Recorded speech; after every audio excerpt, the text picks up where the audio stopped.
After winning millions of dollars writing proposals and being successful, I can tell you right now that I've learned more about business from proposals that I've lost than proposals that I've won. And if you stick around, I am going to share with you one of the interesting secrets to business and how you can definitely get better at capturing more clients. Hey y'all, I just wanted to pop in this video really quick. I know there is a lot that is going on right now.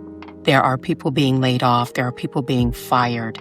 And I think that this may be an opportunity for you to really hone in on your zone of genius, your skill set, and be able to leverage that and market it to corporate America.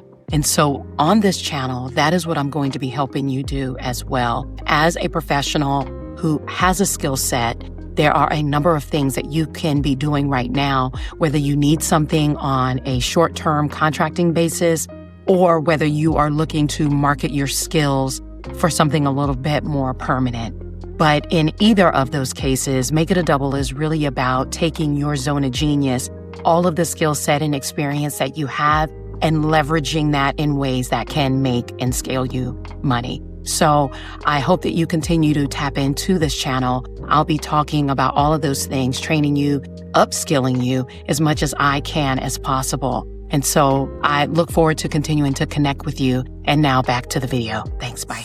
So for those of you that have not met me yet, hello, I am Tammy of Make It a Double. For those of you who have been to this channel before, welcome back. So as a two-time recovering business owner, someone who loves all the things entrepreneurship and really likes or enjoys the messaging or the subliminal messages that come from all the work and the ties that bind, I will convincingly say that I have learned more about the proposals that I've lost than any proposal that I have ever won. And I've won a lot of proposals. So one of the things that it's taught me about business in particular is the art of persuasion. So when it comes to proposal writing, and for those of you that are not familiar with proposal writing, I'll just give you a little data download here. So proposal writing is when a client has a need, they may have a request. Sometimes it's formal in the way of a formalized solicitation. Other times it might just be through an email, or it could even be a phone call. But in any of those instances, it is when a client requests a piece of work or a product or anything like that, and typically it can be written. And us as providers would then provide for them a formalized written response. And so it can take the shape of just maybe a little scope of work that you're going to perform with a price, or it could take on formality of responding in a very formalized way with a technical approach and specs and key personnel and resumes and all that good stuff, and a price as well. So it just depends on what that particular client is looking for. But one of the things that I know for sure when it comes to the written word, and that is persuasion. And so when I look at some of the proposals that I have lost, I always go back and analyze the persuasive elements or lack thereof. It gives you a lot of insight. It really does.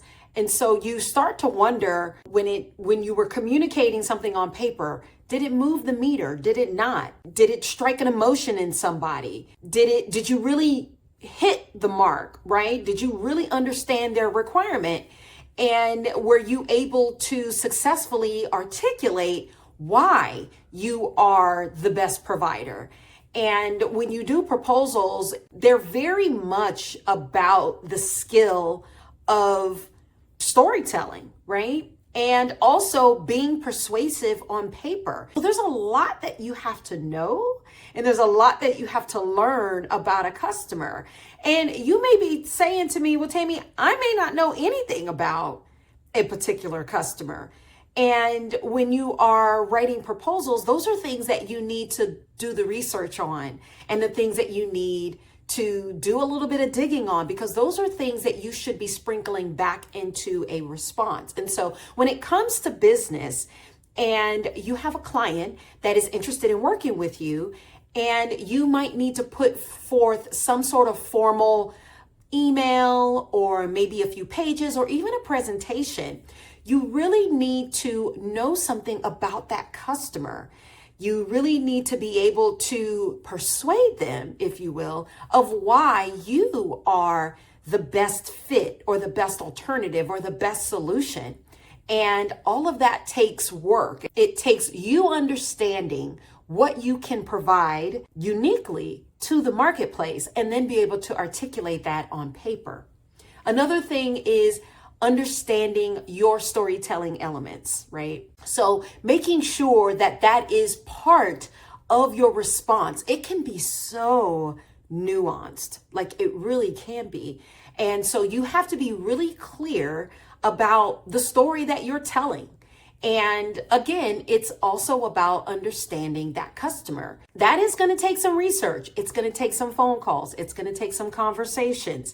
Whatever you can garner from that prospect is going to be really helpful in you being able to craft a response. And that is in business universally, right? It's not just formal proposal writing or anything.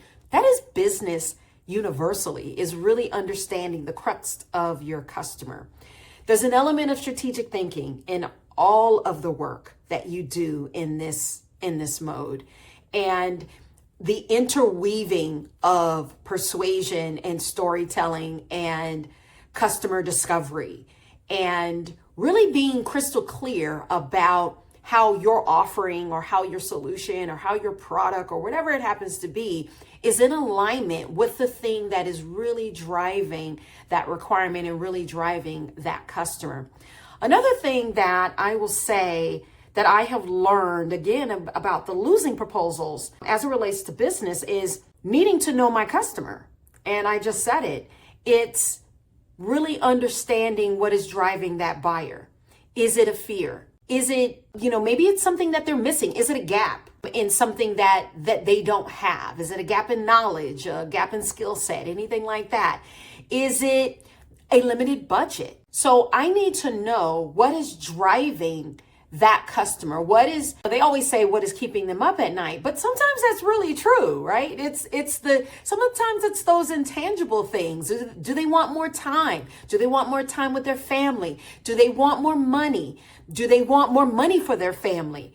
It's all of those things. And so that's why you have to be really crystal clear on what is driving the want, the need, the desire in your customer. And I know that in developing proposals, this is something that we obsess on, because a lot of the times we only have one bite at the apple, meaning once we put in that proposal and we pitch it over the fence, we may not know anything until that customer, maybe if it's a competitive environment in which the majority of the proposals that I've worked on have been in the competitive environment. If you only get one time or one bite at the apple, when you pitch that thing over the fence, then you better make sure that you understand what is driving that customer, because that customer may not come back to you and ask you for additional clarification. And if they do, that is wonderful, right?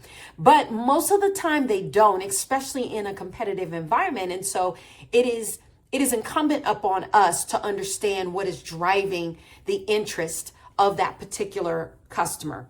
Then there's also understanding the needs of the requirements, right? So again, the gap it is creating, or maybe it's something for their community. And so if it's something for their community, do we know what the conditions are for that community? And so those are things that we need to be really clear on anytime we are offering any sort of solution or product or anything like that. And so those have been things, or those are nuggets that I take with me, not only from, like I said, just proposal writing, but also just from business as a whole, so that I really understand the needs of a particular customer. And then lastly, how do we make sure that we are exceeding our customers' expectations? Again, That comes from understanding your customer, having conversations, pulling it out of them, making sure that you are listening more than you are talking. And so the more interesting conversations that you can have with that customer, the more you will learn about what is driving them, what their needs really are, what is deep that they might not be exactly saying and articulating. And so that's why it's always critical for us to be listening with our active ear so that we can hear the things that are both said and things that aren't necessarily said all the time.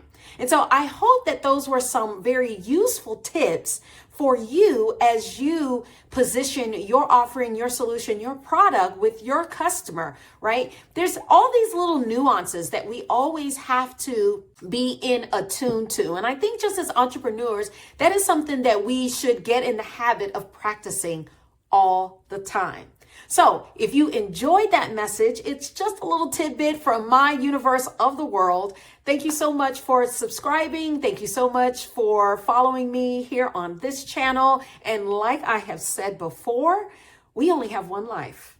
So why not make it a double?